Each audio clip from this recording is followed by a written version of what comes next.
Hey everybody, welcome back. I'm here again with Pitch. This time we're going to talk a little bit about what comics informed him and inspired him coming up. So Pitch, what were some of your favorite comics coming up, and how do they express themselves in your work today? Okay, so one of the big influence in my work is uh, this comic book, John Sable. If you check on Google, you will see it. This is not very popular like that, but it is a comic book that really channeled my view of comic books. That's the one I was mentioning in the last recording where we spoke about the comics that I read growing up. So it was one of my friends that introduced me to the comic book, and I fell in love with the art, the expressions, the gesture, everything all together like that. It wasn't a superhero comic book. It was more of like a gunslinger kind of comic book, and it was really good. And at a point in time, I used to say that if I can meet the artist, I would just give myself to him. You know what? Just take me wherever you are going to. Just I just want to learn at your feet. The art is very inspiring, and it affected the way that I work in the sense that I want to be able to tell stories without you reading the caption, without you reading um the the word balloons. If people can understand the story just by looking through the ads, it makes it easier and more interesting to read when they are going through the actual scripting of the story.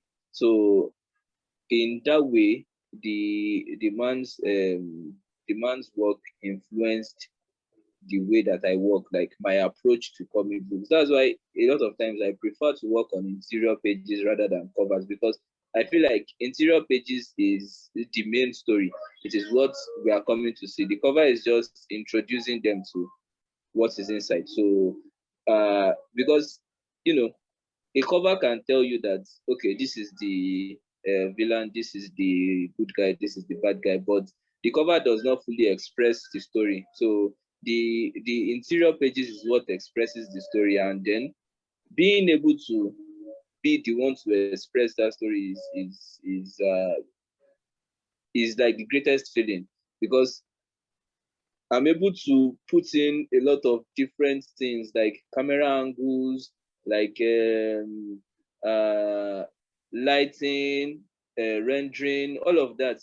Put everything together in page by page, and for a cover, you can just look at the cover once and be like, "Oh, this is nice." But for interior pages, you will go through it over and over again because you want to understand the story more. You want to enjoy the art more. So yeah, that way the man his name is Mike Grell.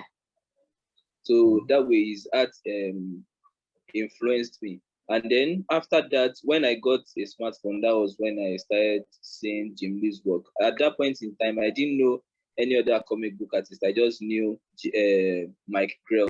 So I searched for how to draw comic books, and then the things that come up on Google are Jim Lee's works. So I go through it, and at that point in time, I wasn't using YouTube. Yes, I was just going through pictures, studying pictures, and redrawing pictures, and that things like that. So over time, I started seeing YouTube videos pop up on my browser. So I started checking them and looking through them. And another artist that really influenced my work is uh, Proco. Proco. I watched Proco for my anatomy studies, like mainly that's my main source of knowledge for anatomy, because it teaches in depth on those things. It teaches origin and insertion. It teaches the reaction of the muscles as they move. So that way, I'm able to understand what I'm drawing, not just following random lines. I'm able to tell that okay, when this arm is flexing, this is what it is. When it is relaxed, this is what it is. So, and he is able to explain the identification of each muscle and their what they do. So that way I have more understanding of it. So I think those are the three major artists that really influenced my work. And then recently I've been studying this man. I don't know his actual name, but his Instagram handle is Kenan02. The man is really good and he has in-depth understanding of what he's doing. So I study his works too. I don't think he does tutorials or anything like that. So I study his works to understand mainly the way he renders, the way he renders his comic books. Like he does mostly covers. So the way he renders the covers is what I am really studying now for now. So those are the four main artists that really influenced the way that I work. Awesome. That is fascinating. Thank you, Pitch. That was a great education for me. I haven't heard of a lot of those artists, so I'm really looking forward to learning about them. And that's pretty much all we had today. I want to thank you for your time, Pitch. I know you're really busy. I'm gonna let you get back to it. Holla, everybody. Thank you for the opportunity. No problem.